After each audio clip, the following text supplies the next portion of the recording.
અમરેલી લીલિયામાં ગટરના ગંદા પાણીથી વેપારીઓ ત્રાહિમામ, કોંગ્રેસ મેદાનમાં ઉતરી તંત્ર સામે ઉગ્ર રજૂઆતની ચીમકી ઉચ્ચારી છે।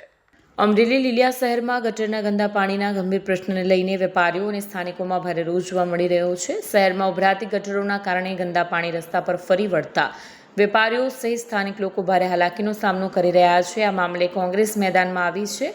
લીલિયા તાલુકા પંચાયતના પ્રમુખ જગદીશ દેથલિયા સહિતના કોંગ્રેસના આગેવાનો વેપારીઓ પાસે પહોંચ્યા અને ગટર સમસ્યાનું સ્થળ પર જઈ નિરીક્ષણ કર્યું હતું।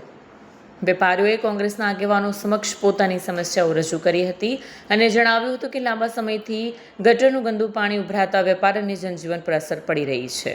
આજે તમે નાવલીમાં નીકળ્યા હતા, રોડ રસ્તાના પ્રશ્નને લઈને તમે જાહેર માર્ગો ઉપર હાલી અને લોકોની વ્યથા સાંભળી હતી, શું કહેશો એ વિશે વાત કરો ને। હું લીલિયા તાલુકા પ્રમુખ જગદીશભાઈ જેઠલિયા, હું લીલિયાની નાવલીમાં આજે નીકળ્યો તો લીલિયાની નાવલીમાં ઠાઠ ઠાઠ ખાડા છે, ઠાઠ ઠાઠ ગટરના પાણી ઉભરાય છે। લીલિયા આખું ભગવાન ભરોસે હાલે છે, ભગવાન કોના ભરોસે હાલે છે એ તો અમને નથી ખબર। હવે તમે શું આગામી પગલાં લેશો? આગામી પગલાં તો હવે તમે એવી ગણતરી છે, હનુમાનજી મહારાજને આવેદનપત્ર આપવા જવાનું, કેમ કે અધિકારીઓ તો કોઈ આવેદનપત્રમાં ધ્યાન દેતું નથી, એટલે હનુમાનજી મહારાજને આવેદનપત્ર આપવાનું છે કે રામજી મંદિર લૂંટાણું ત્યાં તમે કાંઈક ધ્યાન દો અને અમારું લીલિયા ભગવાન ભરોસે હાલે છે એમાંય કાંઈક ધ્યાન દો।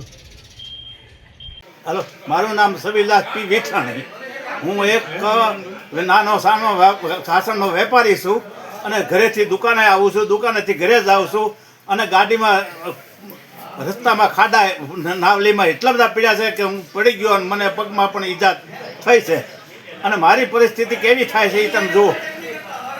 તંત્રને રજૂઆત કરી તમે? અને બે તંત્રને રજૂઆત કરી, સરપંચને રજૂઆત કરી, છતાં કોઈ ધ્યાન દેતો નથી।